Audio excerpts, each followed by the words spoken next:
warahmatullahi wabarakatuh. Selamat pagi, salam sejahtera untuk kita semua. Sebelumnya, saya akan memperkenalkan diri terlebih dahulu. Saya Isfadilah MSI, salah satu dosen dari Sekolah Tinggi Ilmu Ekonomi IBMT Surabaya dari program studi S1 Manajemen. Mata kuliah yang saya ambil di program studi S1 Manajemen adalah salah satunya perilaku organisasi. Perkenankan, untuk kesempatan kali ini, saya akan menjelaskan mata kuliah yang saya ampu yaitu perilaku organisasi dengan metode DIA. Video ini dibuat sebagai salah satu persyaratan sertifikasi dosen tahun 2023, yaitu pernyataan diri dosen dalam unjuk kerja Tridharma Perguruan Tinggi atau PDD UKPT, khususnya di aspek pengajaran. Saya akan memulai menjelaskan terkait mata kuliah yang saya ambil. Mata kuliah perilaku organisasi merupakan mata kuliah umum yang wajib diikuti mahasiswa di semester 2 program studi S1 Manajemen Sekolah Tinggi Ilmu Ekonomi IBMT Surabaya. Mata kuliah ini mempunyai bobot 3 SKS dalam satu semester periode semester genap. Capaian pembelajaran lulusan atau CPL program studi S1 Manajemen yang dibebankan pada mata kuliah perilaku organisasi ini adalah 1. Menjunjung tinggi sikap kerjasama untuk kepentingan bersama. 2. Menunjukkan sikap bertanggung jawab atas pekerjaan di bidang keahlian secara mandiri. 3. Memiliki wawasan global dan kemampuan beradaptasi terhadap perubahan lingkungan. 4. Mampu menguasai konsep teoritis, metode dan perangkat analisis fungsi manajemen dan fungsi organisasi pada berbagai jenis organisasi. 5. Bertanggung jawab penuh terhadap pencapaian hasil kerja kelompok dan mampu melakukan supervisi dan evaluasi. 6. Untuk mampu mengimplementasikan teori bidang manajemen dalam mengelola organisasi secara efektif. Memiliki kemampuan memahami organisasi dari level individu, kelompok, dan organisasi, serta memiliki kemampuan leadership, kreativitas, berpikir kritis, dan sistematif dalam mengambil suatu keputusan di dalam suatu organisasi. Capaian mata kuliah atau CPMK di akhir perkuliahan ini ada 2 diantaranya. 1. Mahasiswa mampu memahami dan selanjutnya menerapkan berbagai karakteristik yang terkait dengan aspek individual kelompok dalam organisasi. 2. Mahasiswa mampu memahami perkembangan dan tantangan-tantangan terkait dengan perilaku organisasi untuk nantinya mampu mengantisipasi, menghindari, dan mengatasi berbagai permasalahan yang akan menghambat keefektifan dalam suatu organisasi. Mata kuliah perilaku organisasi ini bertujuan untuk membekali mahasiswa agar mampu memahami bahwa perilaku organisasi dapat membantu setiap individu dalam memahami perilaku mereka sendiri dan juga orang lain yang berada di dalam suatu organisasi sehingga bisa meningkatkan hubungan interpersonal antar setiap individu yang berada di dalam organisasi tersebut sehingga efektivitas dan tujuan organisasi bisa terwujud. Deskripsi dari mata kuliah perilaku organisasi adalah mata kuliah ini merupakan mata kuliah yang secara umum memberikan pemahaman mahasiswa mengenai perilaku individu, kelompok, dan organisasi baik bisnis maupun non-bisnis. Seseorang yang bergabung dalam suatu organisasi atau suatu unit sosial yang terdiri atas 2 atau lebih individu yang berinteraksi secara sengaja untuk mencapai tujuan bersama, perlu dipastikan bahwa dia harus sesuai dengan organisasi tersebut. Demikian juga ketika individu-individu membentuk suatu kelompok dalam suatu organisasi, keberadaannya harus sesuai dengan organisasi yang ingin dicapainya. Dengan demikian, maka individulah yang harus beradaptasi dan menyelaraskan dirinya dengan organisasi. Mata kuliah ini akan memungkinkan individu untuk menyiapkan dasar-dasar pemahaman agar keberadaannya diterima di dalam suatu lingkungan organisasi dan mampu memberikan kontribusi bagi organisasi tersebut. Topik pembahasan dalam perilaku organisasi yaitu mengkaji tentang 1. Keragaman tentang organisasi dan implikasinya, 2. Sikap dan kepuasan kerja, 3. Emosi dan mood, 4. Kepribadian dan nilai, 5. Persepsi dan pengambilan keputusan, 6. Motivasi dan aplikasinya, 7. Implementasi perubahan, 8. Kelompok kerja dan tim kerja yang efektif, 9. Kepemimpinan dan kekuasaan pada organisasi, 10. Budaya organisasi, 11. Kendala-kendala dalam proses dan pengelolaan perubahan organisasi. Buku pendukung atau referensi dalam perilaku organisasi ini yaitu yang pertama, buku perilaku organisasi, konsep dasar dan aplikasinya. 2. Buku prinsip-prinsip perilaku organisasi. 3. Buku perilaku dalam organisasi. Dan tentunya masih banyak lagi buku referensi pendukung yang digunakan dalam mata kuliah perilaku organisasi ini. Metode pembelajaran yang digunakan dalam mata kuliah perilaku organisasi ini yang pertama, delivery method.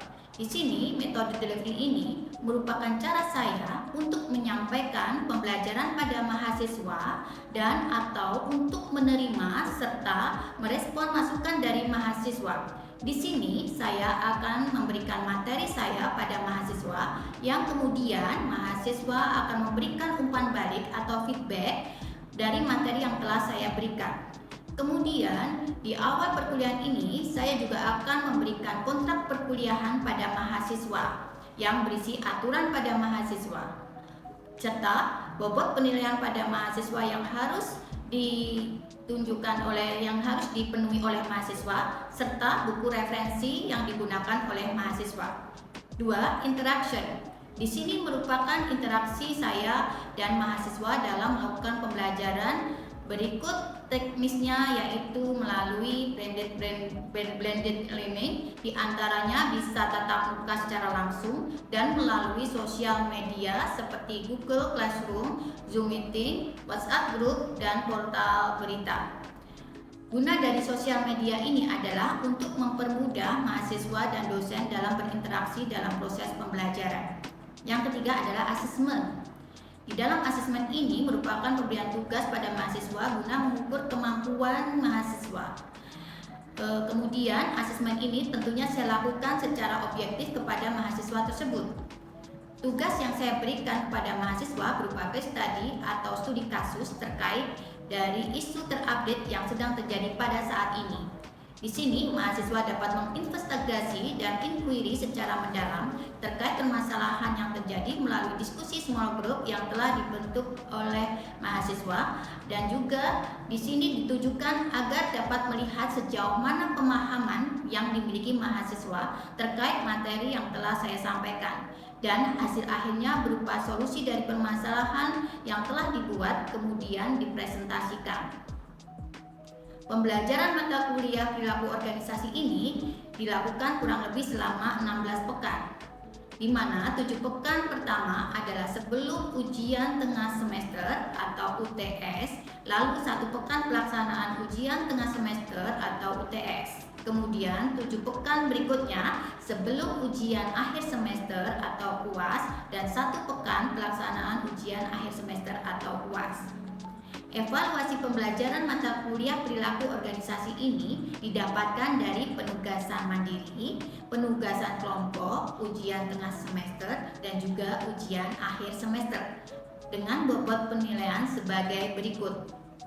1. Tugas mandiri sebesar 20%. 2. Tugas kelompok sebesar 25%. 3. Ujian tengah semester sebesar 20%. 4. Ujian akhir semester sebesar 35%. Dengan total keseluruhan dari bobot penilaian tersebut adalah 100%. Demikian informasi yang bisa saya berikan terkait mata kuliah perilaku organisasi program S1 Manajemen Sekolah Tinggi Ilmu Ekonomi IBMT Surabaya. Berikutnya dapat kita saksikan mengenai proses pembelajaran yang saya laksanakan secara tatap muka di ruang kelas. Selamat menyaksikan. Assalamualaikum warahmatullahi wabarakatuh. Selamat pagi rekan-rekan semua.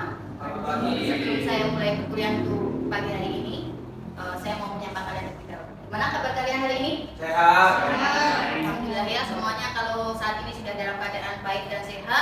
Saya sangat bersyukur, berarti insya Allah nanti perkuliahan ini bisa berjalan dengan lancar ya. Tapi sebelum memulai materi hari ini, saya ingin kalian berdoa terlebih dahulu seperti biasa agar apa yang kita pelajari nanti bisa memberikan banyak manfaat dan diberikan kelancaran sampai di akhir perkuliahan nanti ya. Berdoa dipersilakan. Berdoa selesai. Baik, rekan-rekan semua, kita akan melanjutkan materi perkuliahan kita yang kemarin ya, terkait dengan persepsi dan pengambilan keputusan ya. Tapi sebelum kita mulai untuk perkuliahan hari ini, saya ingin mereview terlebih dahulu terkait dengan materi yang sudah saya berikan kemarin ya. Mungkin ada beberapa mahasiswa di sini yang masih ingat apa itu dengan definisi persepsi sendiri. Silakan, Mas Bima ya. Ya, persepsi adalah progres di mana individu menafsirkan dan memberikan makna terhadap informasi yang diterima dari lingkungan sekitarnya. Oke. Jadi dalam arti persepsi itu adalah suatu penafsiran. Iya, oke. Jadi persepsi sendiri ini adalah tindakan menyusun, mengenali dan menafsirkan informasi sensoris dengan gambaran dan pemahaman tentang lingkungan. Ya. Jadi penafsiran apa yang disampaikan Mas Bima tadi sudah benar ya. Jadi persepsi itu adalah merupakan penafsiran dari diri kita. Ya. Jadi kalau namanya penafsiran, pasti antara orang yang satu dengan yang lain pasti mempunyai penafsiran yang sama atau berbeda. Pastinya berbeda. Ya. Di dalam perbedaan itu dikarenakan apa? Salah satunya adalah karena stimulus dari panca indera kita dalam menerima suatu gambaran dari lingkungan luar pasti mempunyai perbedaan antara yang satu dengan yang lain. Ya, jadi di dalam panca indera kita pastinya dalam menerima suatu gambaran yang ada di lingkungan luar pasti ada suatu yang namanya perbedaan. Ya, kemampuannya berbeda dalam menerima stimulus atau rangsangan dari luar tersebut. Ya.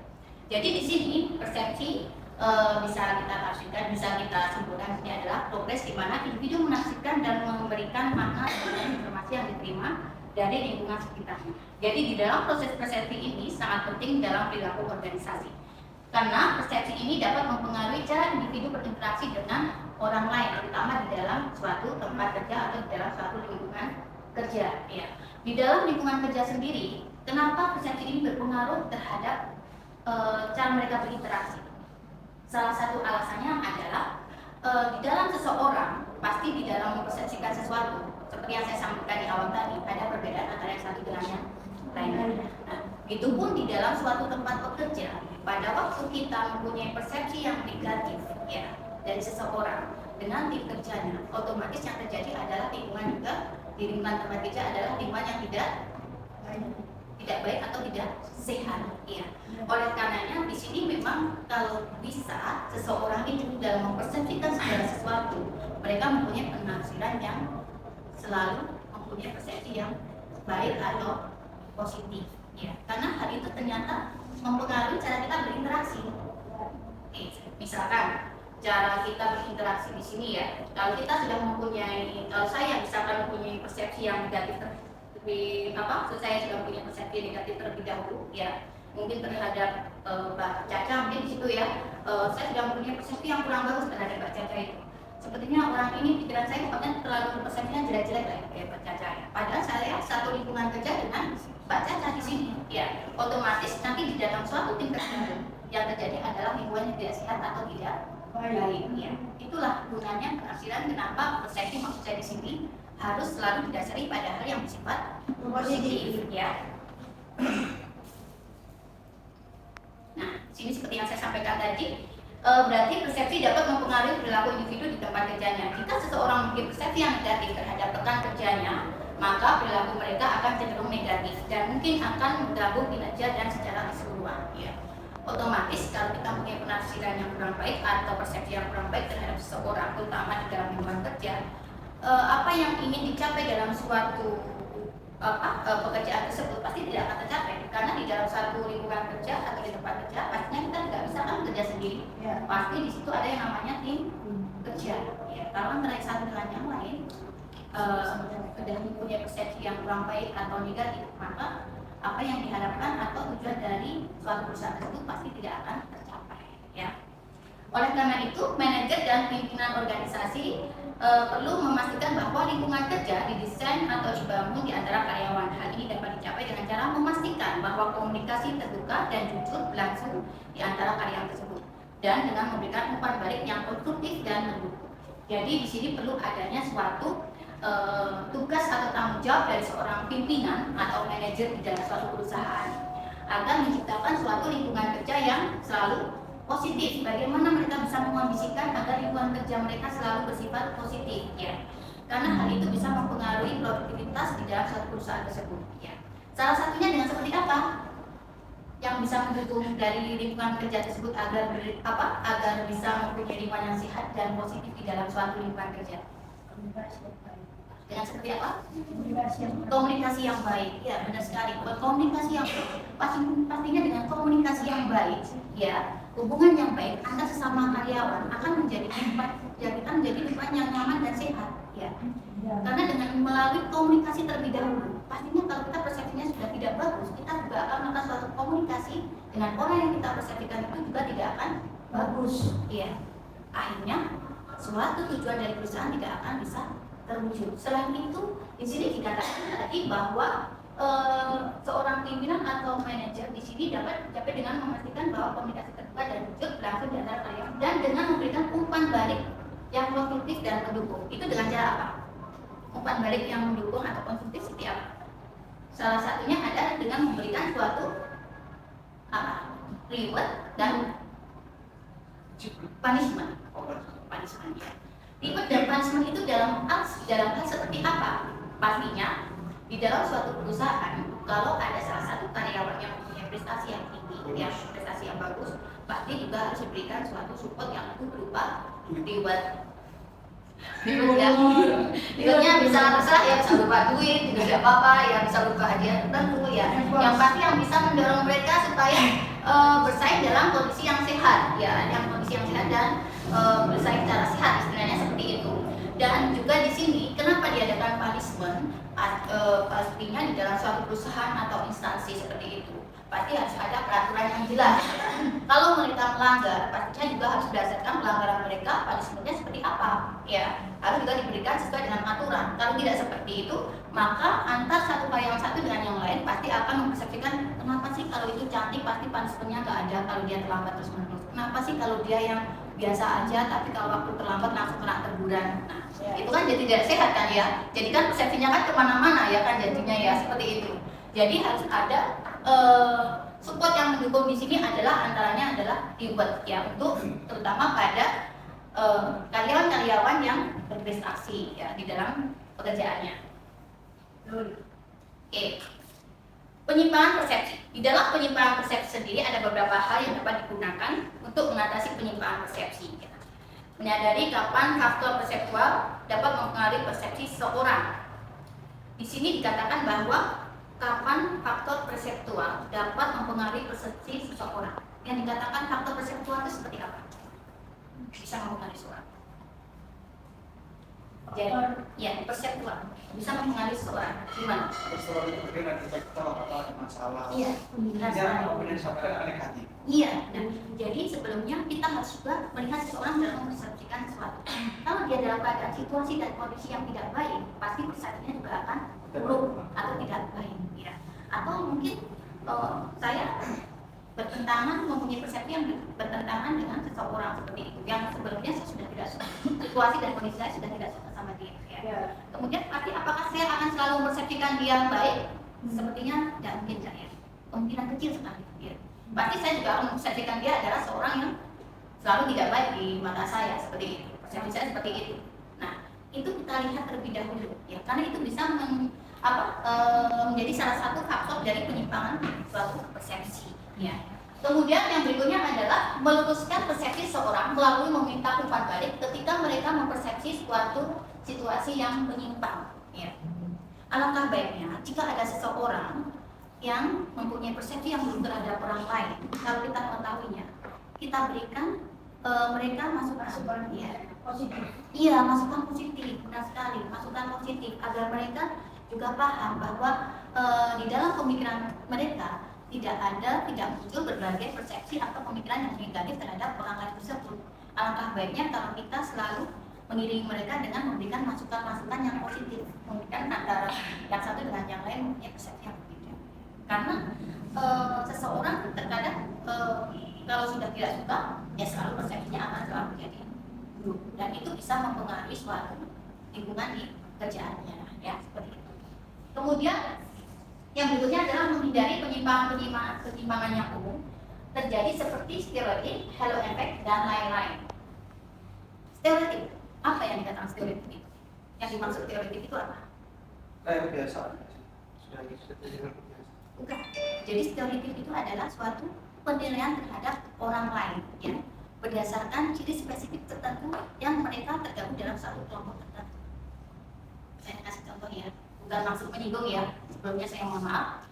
Misalkan orang Tionghoa, ya, selalu ada seorang atau orang lain mempersepsikan orang Tionghoa itu selalu pelit. Padahal kan tidak semua seperti itu. Iya sih, nggak salah sih. Ya kan seperti itu kan? Kalian juga mendengar seperti itu kan ya? Padahal persepsi itu bukan persepsi yang selalu benar, ya. Karena mereka berpikiran bahwa semua orang Tionghoa itu pasti dia katakan pelit seperti itu. Padahal tidak semuanya, itu persepsi yang salah atau menyimpang, ya. Kemudian salah satunya, itu salah satunya. Kemudian apa lagi? Misalkan orang Madura, dikatakan bahwa orang Madura itu selalu kasar. Padahal tidak semua Madura kan dikatakan bahwa mereka itu kasar. Mungkin yang pernah kita lihat salah satu, tapi kita langsung istilah orang Jawanya, ya langsung menganggap bahwa semua orang Madura itu adalah berperilaku kasar, punya sifat kasar. Padahal iya berasumsi atau berpersepsi lebih jelasnya seperti itu, negatif terhadap orang lebih dahulu. Itu stereotip. Kemudian dari efek itu seperti apa? Halo efek itu seperti apa? Halo efek itu contohnya seperti ini. Kita pada waktu wawancara, ya, kita melihat seseorang yang berpenampilan menarik sekali. Pasti dalam persepsi kita seperti apa? Masuk ini, ya kan? Ini masuk ini pasti nanti. Masalahnya cantik dan dia pasti mempunyai kompetensi yang lebih daripada satunya. Satunya mereka berpenampilan biasa. Padahal di dalam segi kompetensi belum tentu si cantik itu tadi akan lebih bagus dari yang si biasa tadi. Iya, dia hanya melihat dari segi fisiknya yang pertama. Iya, kadang kita melihat suatu aktor, ya, aktor yang tampan. Wah itu biasanya nanti di dalam syuting itu pasti dia akan mempunyai kompetensi yang luar biasa. Padahal belum tentu, karena kita hanya melihat dulu dari ketampanannya aja. Bisa ya membedakannya antara stereotip dan halo efek. Jadi hal-hal tersebut merupakan salah satu penyimpangan dari suatu persepsi, ya. Tidak bisa dipahami dari sini? Paham banget. Oke. Pastinya di dalam pengambilan keputusan ada perbedaan antara personality, gender, kemampuan mental, perbedaan kultural. Jadi antara seseorang yang satu dengan yang lain dalam mengambil keputusan itu pasti mempunyai perbedaan. Kepribadian, personality, seperti apa contohnya? Ini ada perbedaan ya, perbedaan batasan organisasi penang dalam mempengaruhi pengambilan keputusan. Misalkan di sini yang mempengaruhi adalah salah satunya adalah kepribadian atau personality. Seperti apa? Kalau diktator bisa kan? Iya, ya bisa aja. Dia seorang diktator, kepribadiannya personality memang diktator, dia pasti keputusannya juga lebih cenderung pada suatu hal yang iya. Itu salah satunya, contohnya. Kemudian gender antara perempuan dan laki-laki. Nggak mungkin dong kalau misalnya mau dalam keputusan cowok dapat cuti melahirkan, nggak mungkin. Bukan seperti itu maksudnya. Latar belakangnya misalkan gender. Misalkan, iya, misalkan gender di sini dalam mengambil keputusan, misalkan antara laki-laki dan perempuan. Perempuan lebih mengutamakan perasaan. Tapi kalau laki-laki lebih mengutamakan iya, ya di situ ya. Jadi ada beberapa perbedaan yang mempengaruhi seseorang dalam mengambil suatu keputusan. Ya. Kemampuan mental, ya, kemampuan mental pasti mental antara orang yang satu dengan yang lain tidak mungkin sama. Pasti mereka mempunyai perbedaan. Ada yang mentalnya kuat, ada yang mentalnya lemah. saya nggak tega. Ada yang saya memang benar-benar tega kalau seperti ini, memang harus diputuskan seperti ini. Ya saya harus tega seperti itu. Kemudian perbedaan kultural, ya seperti apa? Ya, beda ras, beda kebudayaan, Beda negara. kebudayaan, itu bisa mempengaruhi karena keputusan seseorang. Iya. Orang Surabaya, orang Jawa Tengah sama orang Medan. Iya, itu pada mengambil keputusan pasti juga akan mengalami sesuatu yang berbeda karena dipengaruhi oleh hal-hal seperti ini ya. Jadi ada dua. Setelah mengambil keputusan itu, seperti apa tanggung jawabnya? Dia harus itu bertanggung jawab. Jangan saya mengambil keputusan, kemudian saya nggak mau bertanggung jawab. Oke. Kemudian sama responsibility for doing, ada tanggung jawab untuk melakukan suatu keputusan tersebut. Berarti saya juga harus melakukannya, ya seperti itu. Oke, rekan-rekan semua, karena waktu kita mau habis ya. Nanti saya akan berikan tugas terkait kasus tadi atau studi kasus ya yang harus kalian kerjakan. Pastinya kalian buat kelompok ya nanti ya. Pastinya nanti kalian buat kelompok untuk studi kasus ini. Dari studi kasus ini nanti silakan saya ingin tahu kalian diskusikan dengan kelompok masing-masing pemecahan dari jika kalian mengalami hal seperti ini dalam posisi seperti ini apa yang harus kalian lakukan ya. Saya kasih waktu sampai dengan 1 minggu dari saat ini ya untuk pengumpulan. Nanti silakan dari hasil kelompok diskusi kelompok tersebut nanti presentasikan melalui PowerPoint. Baik, rekan-rekan semua, dari apa yang saya jelaskan tadi, mungkin ada yang mau ditanyakan sebelum saya akhiri? Ada yang mau ditanyakan? Sudah paham semua? Baik, terima kasih. Kalau sudah paham semua, saya akhiri untuk perkuliahan hari ini dengan alhamdulillahirobbilalamin dan semoga apa yang kita pelajari pada pagi hari ini tadi bisa memberikan manfaat ya dan menambah kaidah ilmu buat kita semua ya. Dan semoga apa yang kita pelajari nanti ke depannya bisa memberikan pengaruh yang kuat pada diri kita sendiri di dunia kerja ya. Terima kasih atas perhatiannya dan saya akhiri wabillahi taufiq wal hidayah. Wassalamualaikum warahmatullahi wabarakatuh dan selamat siang semuanya. Demikian deskripsi singkat serta cuplikan proses pembelajaran dari mata kuliah perilaku organisasi yang saya ampu. Semoga dapat memberikan gambaran terkait kinerja pengajaran yang saya lakukan khususnya di mata kuliah perilaku organisasi di program studi S1 Manajemen Sekolah Tinggi Ilmu Ekonomi IBMT Surabaya. Saya mengucapkan terima kasih kepada seluruh tim penilai dan tim panitia sertifikasi Smart Dosen tahun 2023, khususnya dari Direktorat Sumber Daya Dirjen Dikti dan Ristek Kemendikbud Ristek Indonesia, serta tidak lupa juga saya mengucapkan terima kasih pada Sekolah Tinggi Ilmu Ekonomi IBMT Surabaya, rekan sejawat dosen, dan juga rekan-rekan mahasiswa. Demikian yang dapat saya sampaikan. Atas semua kekurangan dari saya mohon maaf sebesar-besarnya dan saya akhiri wabillahi taufiq wal hidayah. Wassalamualaikum warahmatullahi wabarakatuh.